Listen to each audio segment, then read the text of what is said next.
Today's episode of the Mind Sculptors podcast is sponsored by TCG Player, your source for all your trading card game needs. Use our link in the description the next time you get your cards to help support the show.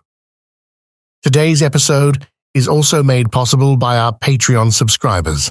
If you want to support the show directly, head over to patreon.com/the Mind Sculptors and you can become part of the SCULPTY family today. Or if you don't want to do any of that, leave a like and comment on YouTube or a review on Spotify or Apple Podcasts as an offering to Algorithm Jesus.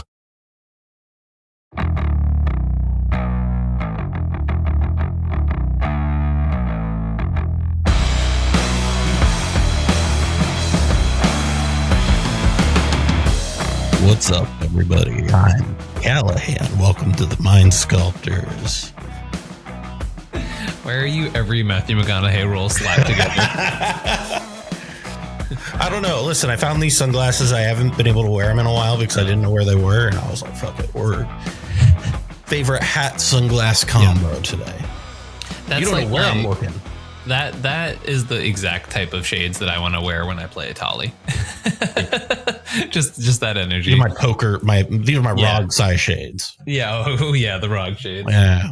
That's true. I feel like you do have to kind of go full poker mode when you play ROG's Eye. I mean, you don't have to be clear. You can be like, oh, I'm a goober. Like I'll just lift my cards up a little bit. Just take a look at them. Oh, that's good. That's good. Didn't got pass priority on that. You lift them up just a little like that. Yeah. Yeah. That's powerful. That's really powerful. I think that sends the message of what I'm trying to convey when I sit down at a Magic table, which is some cool guy energy. That's why I play Magic. Yeah, I can't stop looking at myself right now. I look so goddamn good. I want to sit down and convey the message that I do, in fact, have a royal flush for sure. About to go all in on this hand. Welcome everybody to the Mind Sculptors. I'm Cal. I'm Ian. Welcome to our poker podcast, the Mind Sculptors. Yeah. Where we tell you how to know when to hold them, know when to fold them, know when to walk away, and know when to run. Yeah. That's the important one. People really don't put enough respect on knowing when to run. There are so many times in poker where my opponents don't know that they're supposed to get up and just get the fuck out of here. Just like zoinks.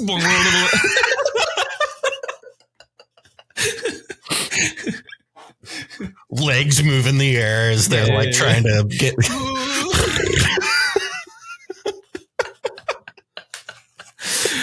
Oh, this is powerful. I think we should. It's great energy. Yeah. I think this is exactly the type of energy we want to be taking into a power rankings episode. Yeah. Although before we do get into that, I do need to address thing that's been going on the internet because it's fucking crazy. I don't know if you've heard about it or not. Have you heard about the Chase Bank glitch thing that's been going around TikTok? No. Oh, well, it's not a glitch. It's just straightforwardly fraud, first of all. Cool. Fun.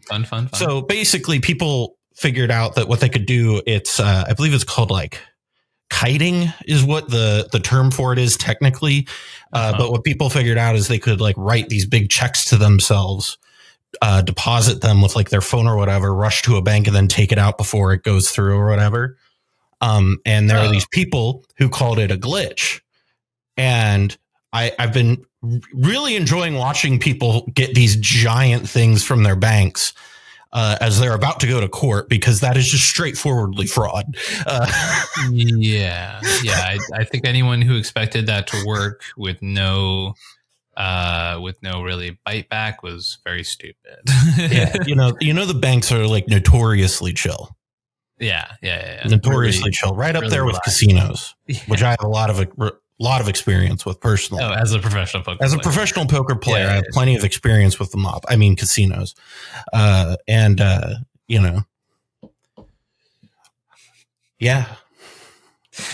That's that is.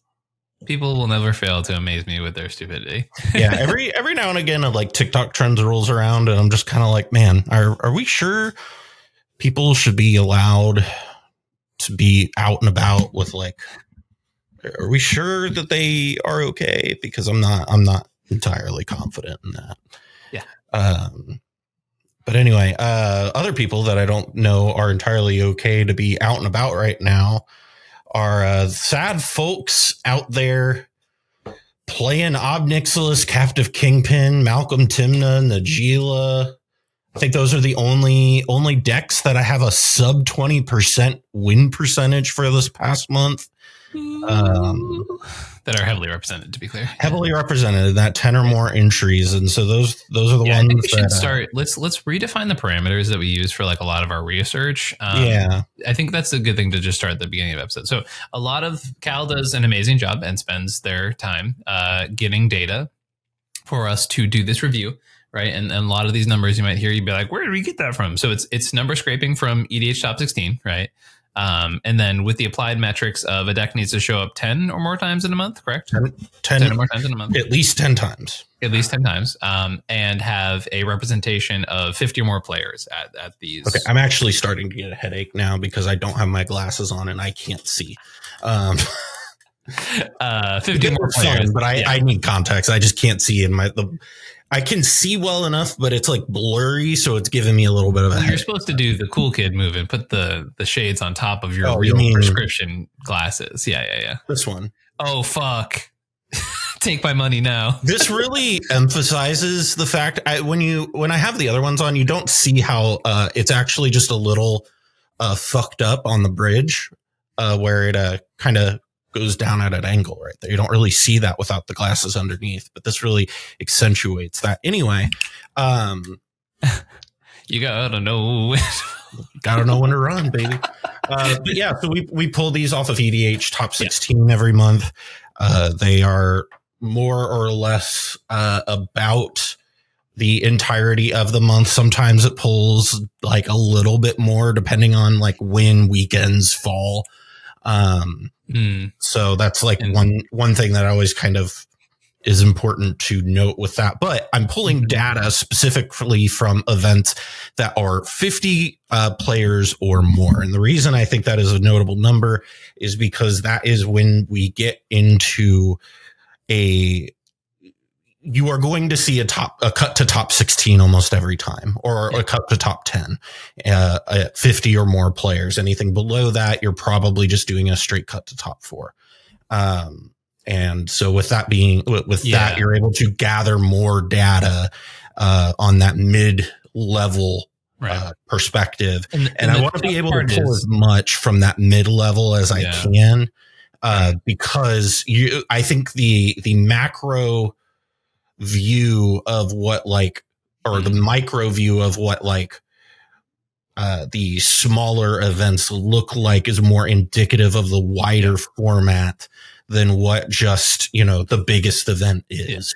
That's indicative too. I think the top 10 cuts are objectively correct for a lot of these mid-sized tournaments, but they do drastically throw off the data, right? You can't imagine how many decks that are and to be clear, it is still reflective of performance, right? But there are times when the person who ends Swiss in 13th, 14th, 15th, 16th is the person who wins the whole tournament, right? It just happens sometimes, right? So it is really interesting especially because if you think about it, 60 player event, they probably have 4 to 5 rounds, right? There's when you apply the top 16 math, that's 2 more rounds, then you go to a 7-round event total, right? It changes a lot of things, right? And so even if someone dominates the Swiss, ends in first, they could even just have 3 wins. And so by the time someone would win the whole thing, it would turn into 5 wins, right? Hypothetically. TLDR being, let's look at this data. But I think it is important to note that we actually haven't really talked about that on the cast, that the prevalence of top 10 cuts being more so, which once again, very good for the format. I'm very happy that they exist. It does affect specifically the top 16 conversion percentage because of what that's the number that both Top Deck and us look at for top 16 percentages. Right. Talking about, data driven decisions. And, I was kind of talking about the fact that we just don't have empirical numbers to back up anything like that. If I were, I said this verbatim on Twitter, if I were to write a thesis on the numbers, even if I pulled from a year at it. First of all, you have meta shifts that happen every time that a set comes out. Second of all, we still don't have enough data overall to be able to make strong conclusions, to the point that even with a year's worth of data, I would constantly have to be going, more research is required in order to like find out what this truly means. And I would have to say that over and over and over. And part of that is the fact that this is a multiplayer format. So there are just like straightforwardly twice as many variables going into a given match or a given event than there are at typical 1v1 events. I mean, there's X amount of, like, it's a singleton format too with 100 yeah, I mean, cards, that's a whole other thing, right? And that's why I think like trying to find like specific card data is like the literal hardest thing that you can try and do. And I don't know that it's actually possible given the amount of information we have, because you're not able to get the, like, you're not able to hit the number of games needed to see the card enough for you to be able to draw any meaningful conclusions from it. That's just, you know, people love to tell you that they make data-driven decisions or whatever in cEDH, but the reality is a lot of this is very, very gut check like field. That's part of why we do the power rankings the way that we do, is to give you that idea of what is our gut telling us, what is the vibe that we're getting right now. And I think that's very important, because I think that is more indicative, because, you know, we see people out there right now who are like, oh, it feels like Rog size dominated everything, and that's their vibe they're getting off of it. I try to let the numbers inform my vibe a little bit more, but I also try to use some more of that gut instinct as well, because we, like I said, we don't have the numbers to completely back up most particular claim. And you know, we can see patterns, right? And that's I think maybe where a lot of people are sort of refuting that conversation, is like, it's not necessarily that we have hard logical certainties, right? But there are definitely patterns that people can see that are indicative either way of either being problematic or maybe not so, but like, it doesn't really matter, right? It's more so that the patterns exist in the first place, right? And like, you can recognize a pattern and still not have enough data to draw like meaningful conclusions from the pattern, right? But you can still notice a pattern. Whether or not you can replicate the pattern is why it's important to like look at these things on a broader scale. Because one thing I think this gets missed a lot too, is I don't think the data that we get, we often enough think about like where the game's getting played, who's playing in them. Like what is that's why we do these every month. Yeah, right? Exactly. Because like looking at the month where we were like, oh, hey, Fishbowl was this month, that's going to throw the data off, right? The Invitational this month, we've already talked about it in our last episode, is going to throw the data off this month, right? So these sort of hyper-focused events and premier events and regional events, right? All of these things, like, I know when the European Championship is going to happen, right? Like in November, the numbers are going to look super funky. There was a big Japanese tournament that made it onto this this data tracking, and we all know the Japanese like format is like, it's not way completely different, but it's a completely different beast. Like play patterns, 60-minute timers. The turn ends on the stack when you hit time too. Right. Like, so there's just like there's so much that we can't account for, that, you know, like Top Deck has more information than I have. And even that information is inadequate to make like hard decisions. And so a lot of this is vibe checky. And I think that's kind of important to note with a lot of this, when you're seeing the discourse around all of the rules stuff and the numbers and blah, blah, blah, and what the health of the format and blah, blah, blah. If we were to just go on the numbers alone, one, the format looks fine, although I can't say that for certain because I don't have enough testing to like verify that, but just from what I have, it looks fine. so like we are not in a place where we are in a, worst case scenario for this format. The format is not in a bad spot, just straightforwardly. Yeah.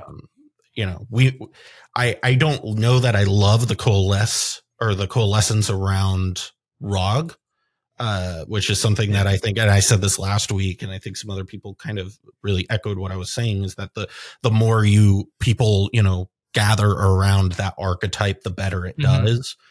It is literally a self-fulfilling prophecy. Yeah, exactly. They feed off of each other. I think Priscilla in our comments summed it up best, I thought, when they described it as, it's like the parasitic deck. And I was like, yeah, that's a really good way of putting it. And so I thought that was a really good way of conceptualizing it, as the parasitic deck, because the more you add it into the equation, the better it does. The more you take it out of the equation, the worse it does. I feel like that's not definitively parasitic, though, right? Like parasitic decks, I feel like thrive in the longer game. Like Yuriko is often described as parasitic, right? Yeah, I think in this case it's a parasitic in the fact that it feeds off of each other more than it feeds off of other decks. I say this in like the least in the least rude way, but the deck is like a fungus, right? In the sense that like fungus thrives when there's more fungus, you know what I mean? But also like if it completely eats the fungus, then it creates this nothing, or like when there's nothing left to eat, right? Then what is it? Yeah. This is a super roundabout way to say, ROG size of fungus. Yeah. No, but like the deck's insanely powerful right now, right? Yeah. And it is worth noting, right? The deck is doing very, very well. Yes. And pilots on the deck are in the same respect, right? Yeah. We can actually just get in and talk about it. Fun fact, do you have a honorable mention for this month? Yes, Atali. She's doing just okay, but I love her, and I will be playing her again soon. My sweet Dino Queen. Keep the lights on. I don't know. I mean, it does. It's doing fine. It just doesn't have a ton of entries, and so it's kind of hard to tell based off that 12 entries. Is that 28% win percentage indicative or not? Right? Like, and it's genuinely like it is a deck that I think has the Kinnan problem, which is like you can articulate that deck and like do a win and like flip into the nuts and all that kind of stuff, right? But like a lot of the subtleties of the deck are tough, and learning to storm with your opponent's cards are tough, and also just the inherent variance of flipping over random cards is tough.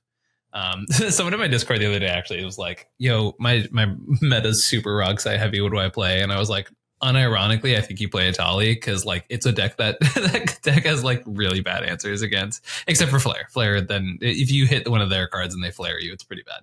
But you also have Flare, so get them. Don't worry about it. My honorable mention for the month is actually Derevi Imperial Tactician.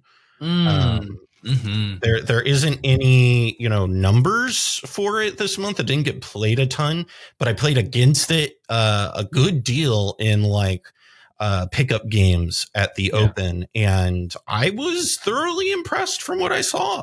And then I've seen other stuff come out with it, and I'm just like, man, this list looks super solid. Yeah, I honestly thought it was heavily underplayed when I brought it to that tournament in December, and like it kind of like came out of obscurity really quickly, right? And people started messing around with it in the artifact heavy version in the Bowmasters world, right? And then they basically printed a bunch of new tools for it, like several sets in a row, including Nadu himself. And I think that's a huge upgrade for the deck. And that's where that Turducken nickname is coming from people, apparently, is like the bird inside the bird. But I do think it's a very real addition to the deck. I think it helps Derevi quite a considerable amount. It's like one of the most consistent decks in the format, right? Which is like people haven't seen it enough to do so, but like you have your commander, it's really hard to get rid of. You have these grind engines, right? And it's just whether these creature combos have enough time to set up is the question. Yeah. And, but I think it's really cool. I think Bant Nadu in general overall is like actually pretty good from a position standpoint. Yeah. I think there's a lot of different ways to build it. I had messed around with like a Livio Thrasios build. publicly worked with Arden Thrasios. I don't know that Yoshimaru Thrasios gives you much of anything. But I do think that like Bant Nadu working with the breakfast package and the Nadu stuff, and then the Derevi in this whole thing too as a commander as well. I just think it's really well positioned. I like the look of the deck. I talked to Max P a good deal about it. Yeah.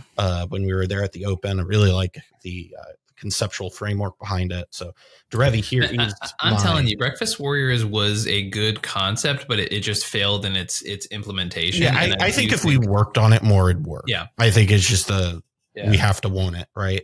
That's exactly it. Is like it's the kind of deck that I need to spend months working on, and I don't know that I have that. Yeah. I feel that. I feel you. I'm right there with you, baby. Let's get into this top 10. We have an interesting power rankings for you this month, as things are a little goofy. I definitely was having trouble, and I'll explain this more when we get to stuff, but I eschewed my normal thing of having everything have a normal commander pairing, and a few of them I have ranked as a concept, and it'll come to clarity as we go through that. So let's get into it. Number 10 here, Ian. This is not a concept. It's not an essence. This is not a concept, but in fact a dragon. Niv Perrin has had 2 months in a row, because I accidentally clicked onto the July rankings and saw that Niv also had a weird month. Like we shouted it out as our honorable last month, I want to say, right? You did. It's not being played a whole ton, but like it's had above 30% win rates in like every tournament it's been to. It's failing to convert in top 16, so it's the new Rogsai. But you can put that on a t-shirt. Niv Mizzet is the new Rogsai for sure. And I think it's pretty solid at doing what it does. I'm interested to see if the deck gets adopted in a wider scale, much akin to something like vis-a-vis Kinnan, right? Well, I think more of it along the lines of like a Tivit, personally. Sure. Well, not the play style. I meant just more so 2-color deck, kind of easy to grasp in concept, right? Pushing forward. Like, does it have the Kinnan effect where the more people play it, just water down the numbers? Or does it have, one of those effects where we're like, it turns out to be the next Sisay, which is like, people have just been sleeping on it for a long time, and it's actually way more consistent than we think, Right. Yeah. We'll see. Not entirely sure, but I'll tell you what, I have it higher than 10. Number 10 for me, this is where I have Rograk Thrasios down a spot. This is a deck that I don't like having in my top 10 personally. But, from a data perspective, it did fine. It isn't great. I think we've talked about this previously. It needs some serious reworking. I don't know what is not working with the deck. It's clearly on like a razor's edge right now, data wise, where if you make the right adjustment, it's going to flip the right direction. You just got to find that adjustment. And I think once you make that adjustment, Rog Thras is going to be like right here at that back half of that 10. And I think it's a fine deck as far as that goes. Fine, sturdy deck. It's a sturdy deck. 24% American, very Norse of it, so it were, very stocky deck. I don't know, but there's a lot of stuff I like about it. I think it's a little bit more of a like trimmed down version of like what was it, the Dawnwaker deck of yore, and I think that might have something to do with some of its weaknesses, is because it's a little bit too slim. I think it has a hard time getting over the top of people. I think that might do agree with that. The issue. I have seen that deck vomit out mana and be like, I am winning this game, and then just proceed to not top deck like a god. And they're like, oh, wait a minute, I don't have any sort of agency of what's coming next, right? And I think that is one of the weaknesses of the deck. That, and like it has a little bit of a harder time punching through, but like it's very good at doing the Thrasios grind thing when you get your mana vomit on, and doing that faster than any other Thrasios deck, right? And I think it's really important to like, note this is a green deck, so like your creature tutors, your ability to tutor into something that does put you over the top should be there.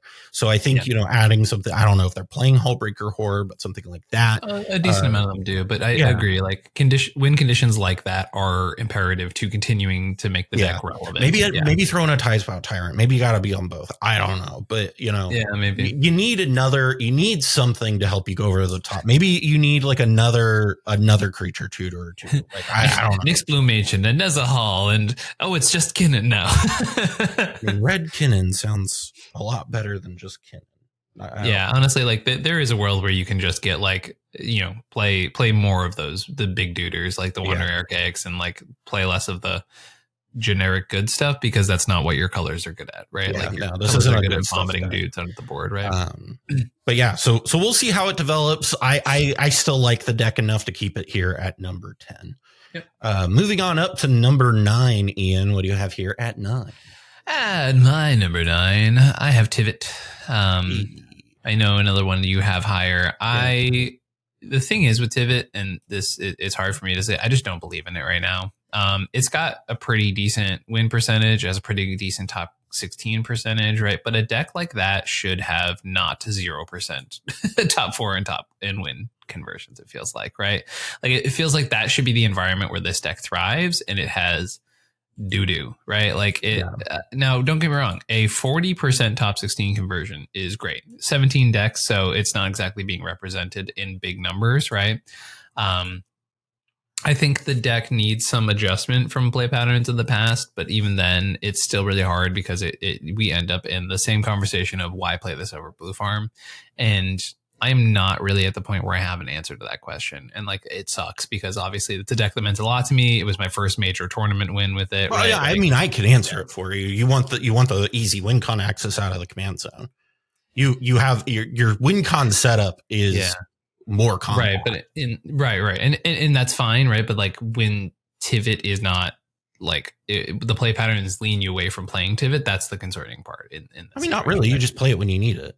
Yeah, I guess. Why? I mean, that's what you do in Atraxa. Like, it's what you do in like most decks, right? Like, just because it doesn't want to vomit out at 6 mana commander doesn't mean that it's a bad way for the deck to play. The deck isn't playing the like fierce guardianships or any of those to begin with, so it doesn't need them to like maybe even show that you might be holding that up, right? Like it just doesn't need that same thing. You're wanting to establish advantage engines the same way that with like Tim Necrom, the reason you want to get them out quickly is because you want to establish your advantage engines. Your advantage engines are just in the deck instead of in the command zone, versus your win con is in the command zone. And so it's just, you're putting pieces in different spots. Yeah, I get the idea for sure. So, my number 9, this is where I have Kinnan Bonder Prodigy. Kinnan, shocker. Kinnan is a deck that I think is good in like 5 people's hands. Outside of that, it does not perform super well. And actually kind of disastrously bad, actually. But overall, I think Kinnan still, when it's played by somebody who knows what the fuck they're doing, is very good. When it's played by, Joe Schmo down at the Crab Shack, it's not very good. I'm telling you, man, Joe's one win away from having a good season. That Crab Shack meta is fucked up, man. Dude, the Crab Shack meta is fucking cursed, bro.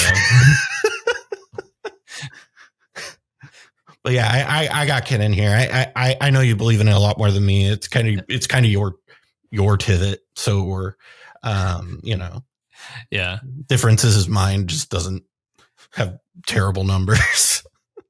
Listen, not for me. I mean, same. I get you. But yeah, I have Kinnan here at number 9. Moving on up to 8 here, Ian. This is your first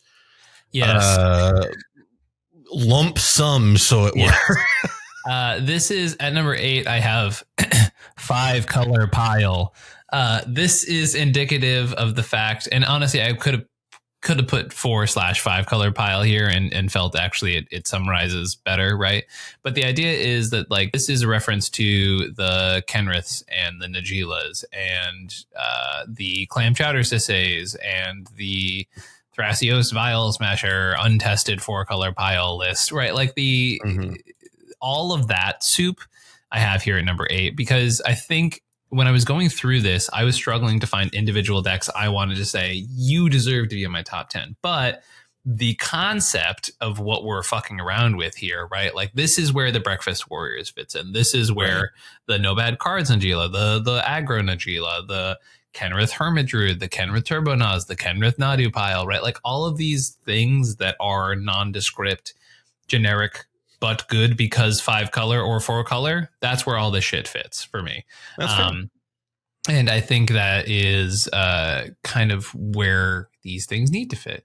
Now, Cal, I'm going to say, were there not enough Thrasios Tymnas to show up? Is that what happened this month? Thrasios Tymna. That's so interesting. That's literally what happens with Thrasios Tymna is it will show up, do well, and then it will just disappear off the face of the planet. Right. So it's not necessarily that it's even doing bad now, because it had a crazy month last month with the new breakfast. No, I mean, even if you go and like just look up Thras Tymna stats, like the I think it was like 9 that made it. It was real close to not make or to making it. Yeah. It did well. Like I think that deck has kind of found the sauce. Okay. Which is because that's I wanted to bring that up specifically in this part of the conversation, because I think that deck is real, like Thras Tymna Breakfast Nadu. And I think it's just like this is one of those examples of, Cal, you're absolutely right. We just don't have enough data points. Like this deck that we both kind of believe is very real and probably deserves to be up in our top X amount of numbers is just not being played. Right. And like that's huge. That's huge. Yeah. I mean, this is not to go back to all of that, but I mean, this is what I'm talking about is like when your big bad of the format ROG side, right, is, 68 tournament entries. You don't have enough tournament entries to figure out, okay, is this just because people who are playing in our events right now really like it? Or is this what the mass has coalesced around? And I don't have that number. Would be really fascinated to see if one month we could do a mass, like how many unique tournament entries, right? So like take away people who repeat on the same deck and then like give them their best performance, right? Okay.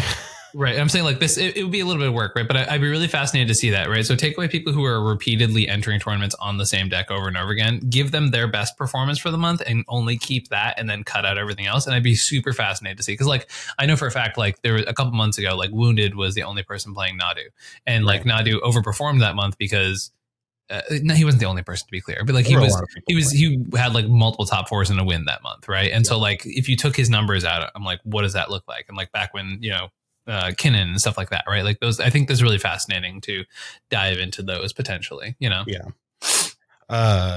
All of that to say, we do not have enough data points to make strong decisions. We are weak. I am actually going to be doing this with Cassidy, because Cassidy does do like does do a lot of like staff work, being working in the PhD and all that shit, and we are actually going to do a little bit of a micro study to see what our statistical power actually is. Yeah. Because I actually want to know what that number is. Yeah, no, it's fascinating for sure. I venture to guess it's not awfully high, but my number 8, this is where I have Malcolm Vial Smasher. Malcolm Vial had a reasonable month. 318 batting average, which ain't bad. Had only one top 16 out of the 11 entries, but Malcolm Vial overall is a deck that Max P, another person that I've talked to who works on this deck every now and again, and some other folks who work on Malcolm Vial, I've gotten to have some conversations with, look at their lists, and I like the deck. I think the trick is how deep into, and I think this was a conversation we had while we were at the Open with some folks, was how deep do you go into the Malcolm plan? How deep do you go into the Breach plan? And I think finding that middle ground is the hard part. But overall, I think, no matter which way you cut it, it's still a good plan. So, I have Malcolm Vile here at number 8. Moving on up to number 7, Ian. What do you have here at number 7? I have Magda. Magda's being consistent. I've been saying this. I've been dying on this hill for a while. It's not like crazy numbers this time around. But it's still rocking like a decent, like 27% win rate. And then like it has a decent amount of conversions this month.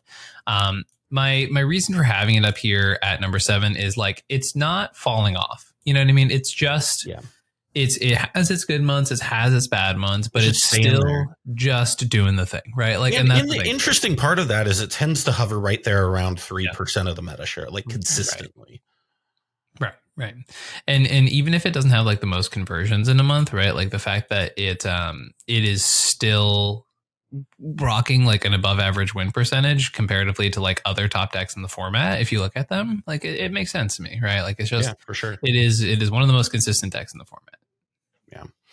I still have a hard time throwing it up there just because of the fact, mono red deck, it just makes me queasy to throw that on my top 10. But, if it, at some point I'm going to break and have to recognize it. Right. That's good. At some point I'm going to have to break. At some point. My number 7, this is where I have Thrasios Vile Smasher. This is a deck that performed, had a win percentage that was worse than Malcolm Vile, but had a conversion percentage that was better. It's hard to really draw much from that at 10 entries, but I think conceptually, we've talked about this on this channel. I like Thras Vile. I think it's a concept that is very good. I think green Naz is just well positioned. And I think that Thras Vile just sits in there good. It's got a good grind plan. It's got a good turbo plan. It just does a lot of things really good. I like where that deck's at. I have that here at number 7. Moving on up to number 6, Ian, what do you have here at 6? This is where I have Kinnan. I don't have it like super crazy high up, right? But I have it at a respectable number. The numbers are definitely like, it's also one of the only decks this month, apart from our block of 4 with a win, right? Actually, the only other deck with a win. There weren't as many tournaments as I thought this month. That's another thing that I think is really important to note is there were only like 8 or 9 tournaments that reached above 50 to be clear. So there were not that many events this month as compared to last month where there were a ton of events. Right. And so with that in mind, the fact that Kinnan has like 1 win and 3 top 4s and 5 top 16s of 24 entries, like to me that's pretty indicative of the fact that like the deck is still real, right? As you mentioned, it does have that funneling effect where the best players on the deck are going to do a lot better, but that like at the point where the numbers say like I don't really care what the win percentage of the deck is, I care about the fact that like it's putting up results and that it is a deck you can know will put up results. So it's maybe a feast or famine style deck, either it gets scrubbed out or it rocks the whole thing. I think that says a lot about the deck, Yeah, for sure. I think that I can agree with you on everything there. I don't know. Kinnan's fine.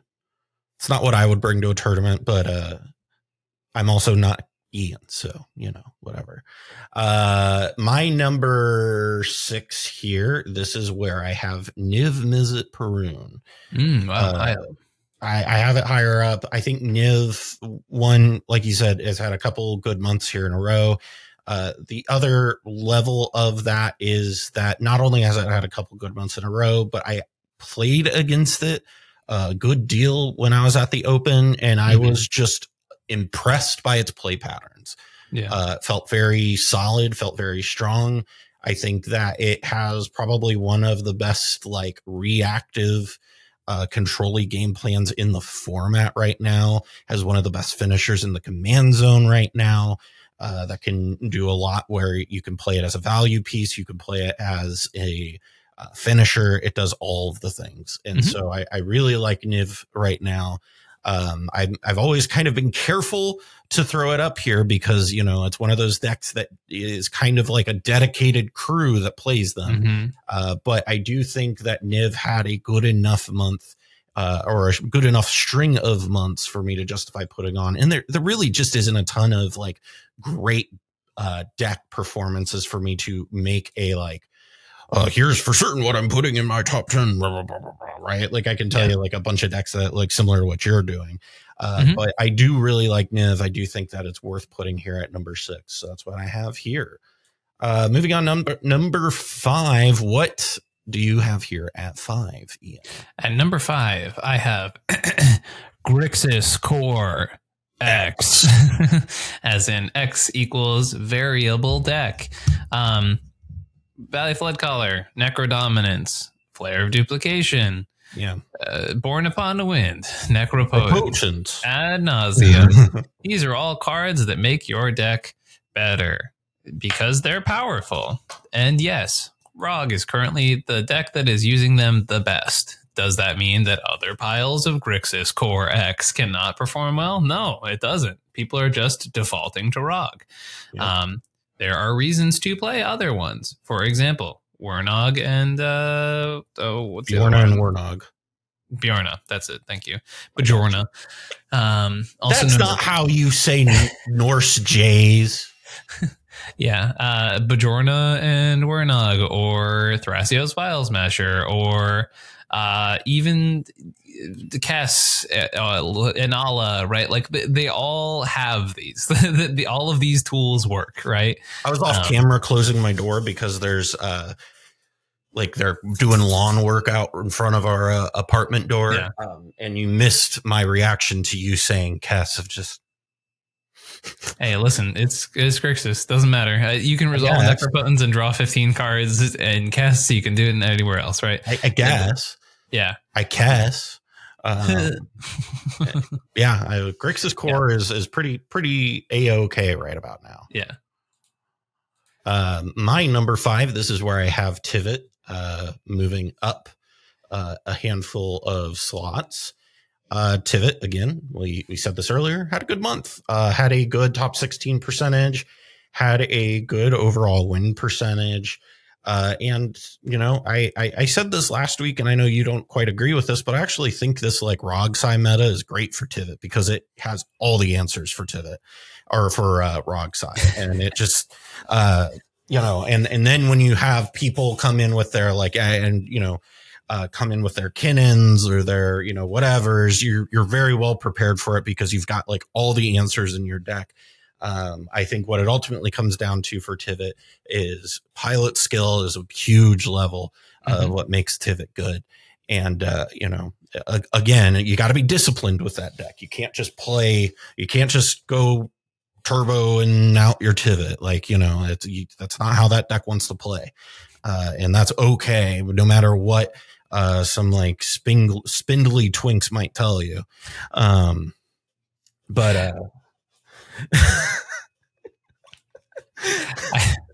I can't believe I just got called a spindly twink on my own podcast. But yeah, I got Tivit here. Y'all know my Tivit spiel. I like Tivit. I think that it is a well-positioned deck. I think it's still really good. And I think that now more than ever it is a deck that I would want to be playing. So Tivit here at number 5. Let's get into this final 4 here, Ian. Our 4 has not changed a whole lot from last month. Yeah. Same is made up of the same 4 decks, but they moved around a little bit here. Number 4 for you, Ian, you had Nadu Winged Wisdom. What do you have here at number 4? This month, to change it up, I have Nadu Winged Wisdom. I think this deck is still in the phase where people are still learning the optimal play patterns for it. Yep. I feel like I've played against Nadu when I would consider the pilot and the deck to be in full synchronicity. I've played with that version. I've played against that version, and it's horrifying in the best way, right? And I think this deck has the potential to move up these numbers, but as of right now, it is not currently doing so. I think also the fact that we only had 2 representatives of it on the Invitational is just a fact that like that was a comfort thing. I think it should have taken up a significantly more high percentage of the meta share. I mean, it's new. People are still figuring it out, right? Like it's very far from solved. I think that's kind of part of that aspect. Yeah, I completely agree. So the bird is up here. It's very real. It's very powerful. It's definitely the word. It is definitely the word. I think it's going to be sticking around for a long time. I think it's a very powerful deck. You underestimate it, you will lose to it. You overestimate it, you probably lose to someone else, and thus the paradigm begins. But no, I mean, not as powerful. It's a strong deck. Really good pilots make it look crazy. Right? Yeah. So I totally agree with you. My number 4 here, this is where I have Sisay. I had Rogsai here last month. I've actually moved Sisay down. I think Sisay did totally fine this month. But overall, we kind of have talked about how the better ROG side does. Sisay kind of does worse in that meta game. And Rogsai has directly antithetical for sure. Yeah. So Rogsai has ticked up in play. Yeah. And so with that, I feel less comfortable being on Sisay than I would have in the past.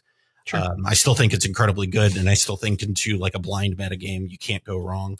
But Sisay here at number 4. Here at number 3, Ian, last month you had Rogsai here. What do you have here at 3 this month? This is where I have Sisay. I think TLDR, you all know what my top 3 are going to be. I think TK was at the top for me last month too. Yep.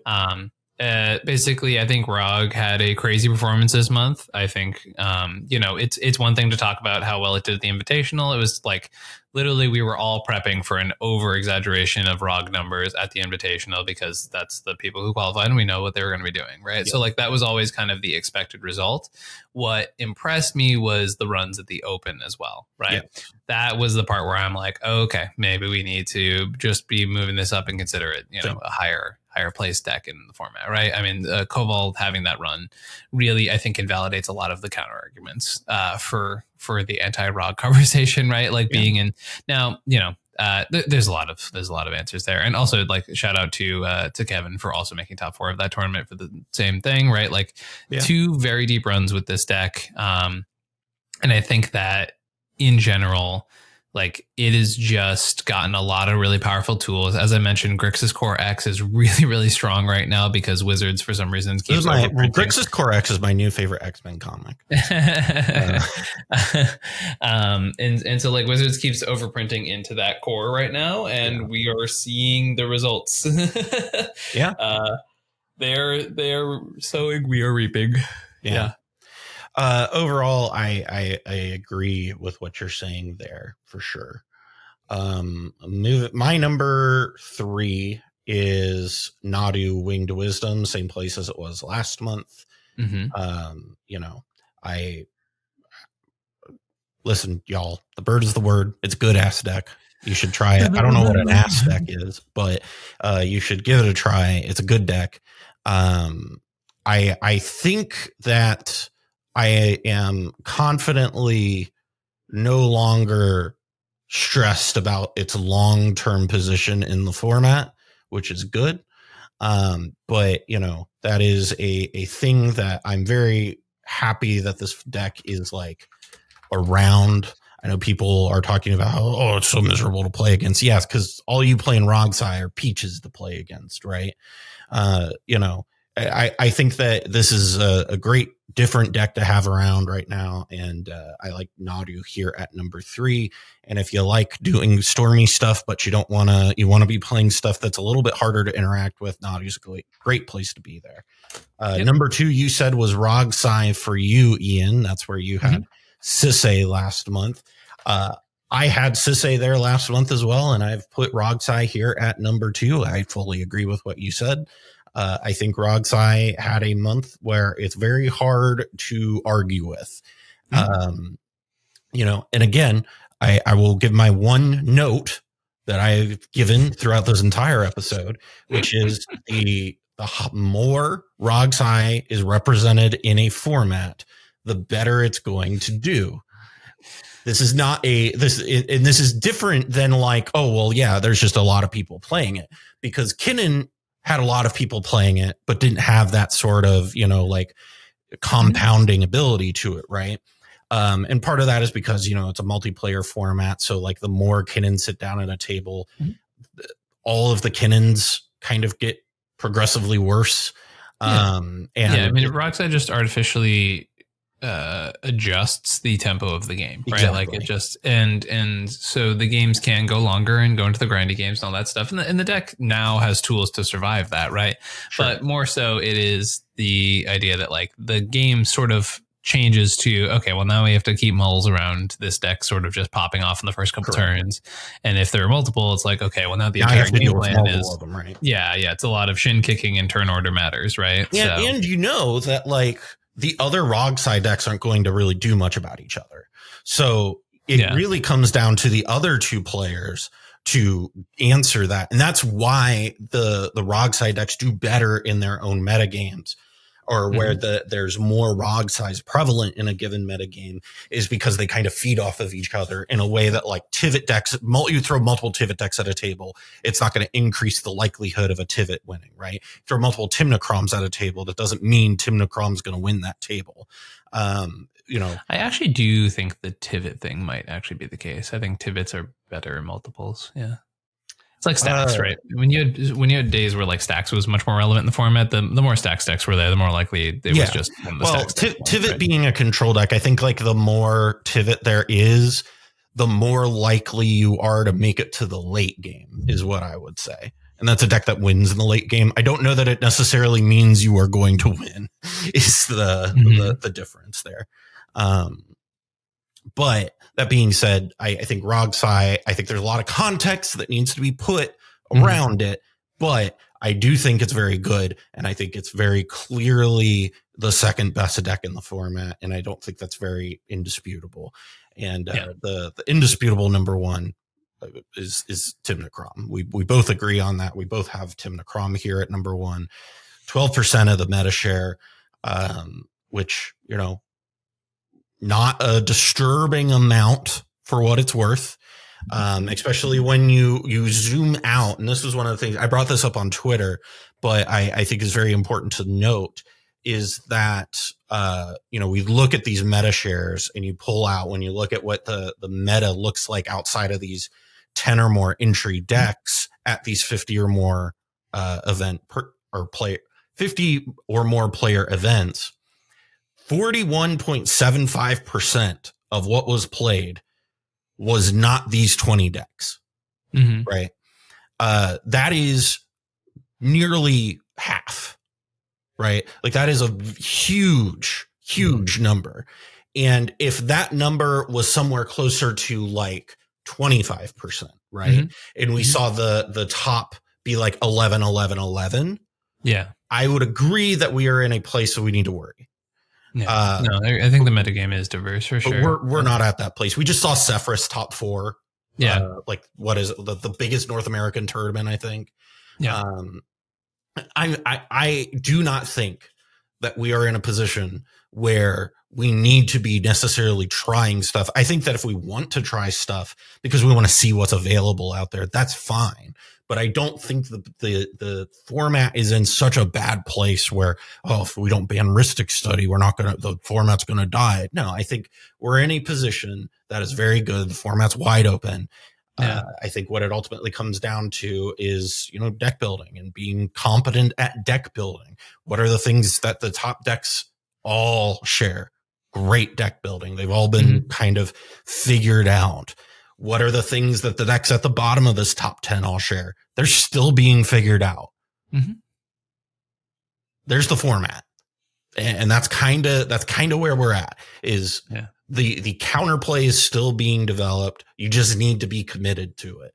And I think that we are not in a disastrous place right now at all, despite what Twitter is telling you, despite what Facebook might tell you, despite what Reddit might tell you.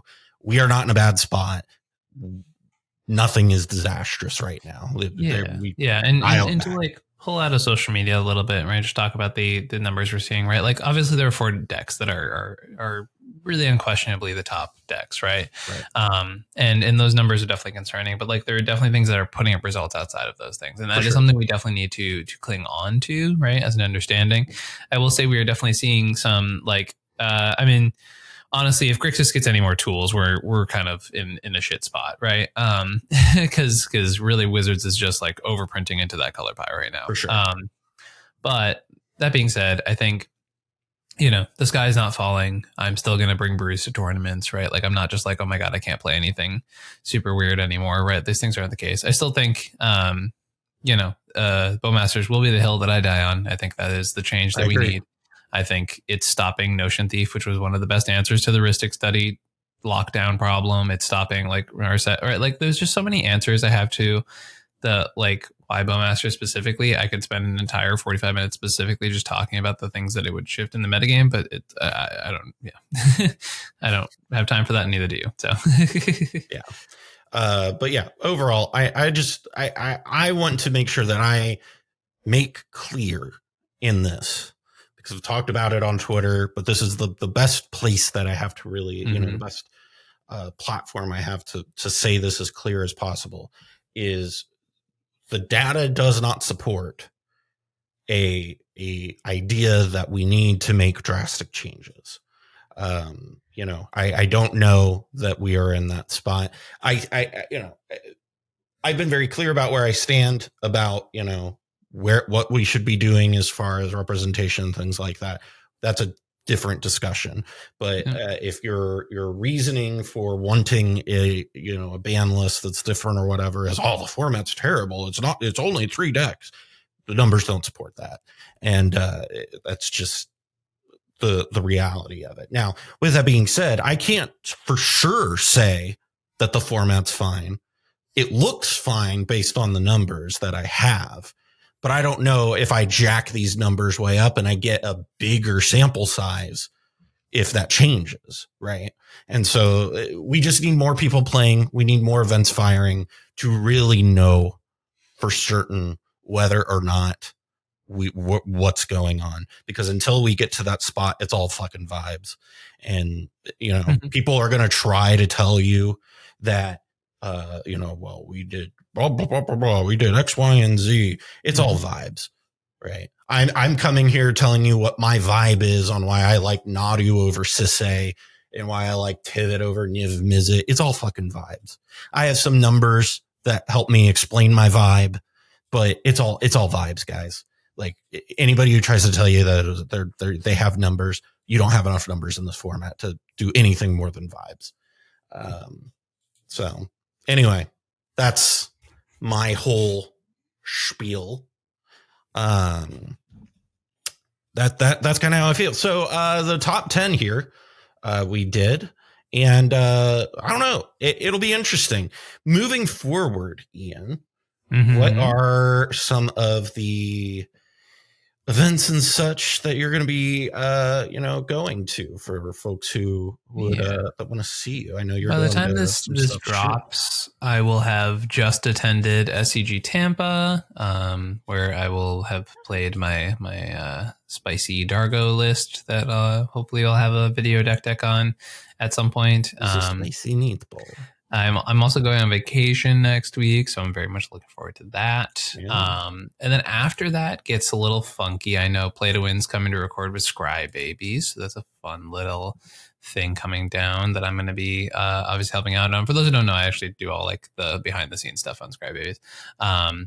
And then I have to really fill in the blank on kind of like the 21st and onward, and what the events are there. But my intent is to go to any big events and continue to play cEDH and experiment with the format and try new things and see what's up. I'm honestly just excited that the 24 top deck season's over, so that I can, get in the brewing mode, kind of mess around with stuff, see what's kind of out there, and continue to try and push the boundaries of what people define this format as. And then from there, we'll just kind of see what the results are. Yeah. No, I fully agree with you. If people would like to get coaching from one ComedIan MTG, where can they do that? Yeah, so I am a coach as my full-time profession for this lovely format. I can be found at comedianmtg@gmail.com. I can be found on Twitter and Instagram at comedianmtg, and on Discord at comedian_MTG. Importantly on that one. But I'm coaching is going pretty well right now. I think when I get back from Florida, I'm going to be experimenting with some new stuff for coaching, because my goal is to try and help as many people as possible. And I'm going to be looking at basically like packages for people who like want to get and do it consistently, so that it's like, you know, the one-time fee is a one-time fee kind of thing, but I want to like set up a scenario where people who are looking for long-term coaching can find that with me. So I'm hoping to have that, and I think that'll be really cool. And then obviously it'd be good for people who already kind of have that set up with me, as they'll probably just get a little bit of discount, which is nice.